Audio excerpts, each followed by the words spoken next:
and I'm super happy to be here. My name is Deirdre Potash. I'm a teaching artist, and I basically live my professional dreams every single day. Um, so what happened? The pandemic hit. This is me actually in my studio. I am a teaching artist. That means I have my own art practice where people pay me for my art.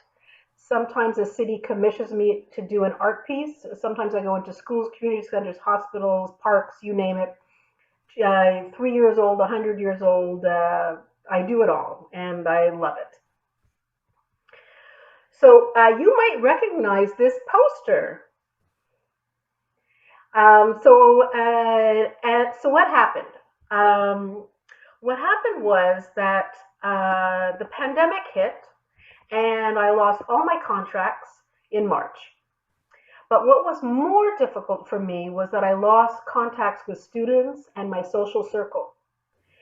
Even today, there are still friends that I haven't seen for a very, very long time. I get as much from teaching as the participant, sometimes I'm sure more. And so like everybody else, or in my case, I went to sleep for a few days when the pandemic hit. I then cleaned the house for a few days, and then I baked a lot for a few days. And then I thought, oh my gosh, what am I going to do now? And I happened to come across the Art Hive. Now, I have gone to Art Hives before in Concordia on site, in person, and I love the way they have a very similar philosophy to me. Art should be fun. It should be relaxing. It should have a sense of community. So no matter what milieu I'm in, if it's a school or anything, it's fun, it's safe, it's relaxing. And you learn something, so be it, okay? But that's the main crux of what I'm trying to do. Just a second. Oopsie. Just a second. How do I go backwards? There we go. Oops, there we go. Okay. So I wanted to do something that would not be scary.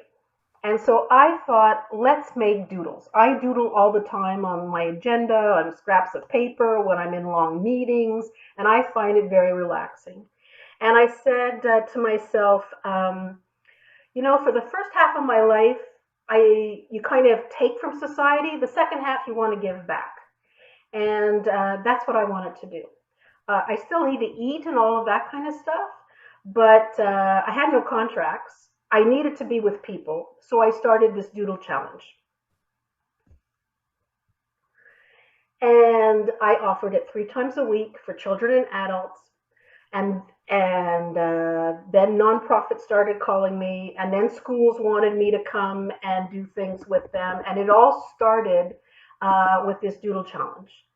And everybody needed to de-stress. And the doodle is the perfect opportunity. So I did it with kids and adults. Each week, repeated 3 times, was a new doodle. And we were inspired by a multitude of things. Everything that we did had to be stuff that people already had at home. So I had people who only had a piece of paper and a pencil. So be it. I had other people that had paint and markers and everything. So every lesson plan, every workshop you could do with as little as a piece of paper and a pencil to as much as acrylic paint and canvas if you wanted to. Each week a new doodle. So do you see my cursor? Okay, so up on the top here, these I called fish doodles. And they're just squiggly lines. It's I go step by step, and we start with loops, and we create images from them. Now, I always say as an art teacher, my job is to go blah, blah, blah, blah, blah, idea, blah, blah, blah, blah, blah, idea. Your job as the artist is to do exactly what I say, part of what I say, or nothing of what I say. Your responsibility is to relax, have a good time, and experiment and have fun. So one of the cool things that happened is that when I do these doodle challenges, I want to be able to inspire you from different corners of the world. So, for example, if you see in the bottom right-hand corner, I happened to listen in on a talk about kayamiyas, which are these tents that were created and still are created in Egypt. And I used that as our doodle inspiration. I listened to this lecture, I took notes, and then I actually wrote a note to Dr. Sam Booker, who's at the University of Australia, and to tell him how inspiring these tents were and how they inspired the people that came to do the doodles. All right. Okay. Each workshop is independent. That means that you don't have to go to all of them. You can come to one, 10, none. You could come 3 times a week, once a week, completely up to you. If you're not available when the adult group is, you're more than welcome to join the children's group. It's all up to you. It's very relaxed and laid back. It always starts with an introduction.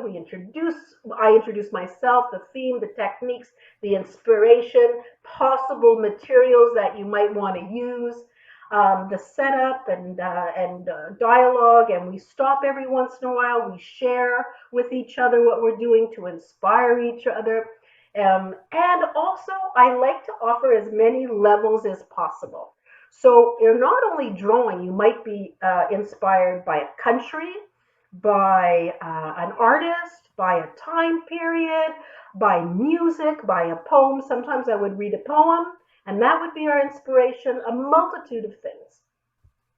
And so that when you walked away, we didn't have like 15 things that looked all the same. Each artwork was original. And I would say that approximately 1,372 people participated from March to the end of August, à peu près, in these workshops. Okay, now we're going to see if I am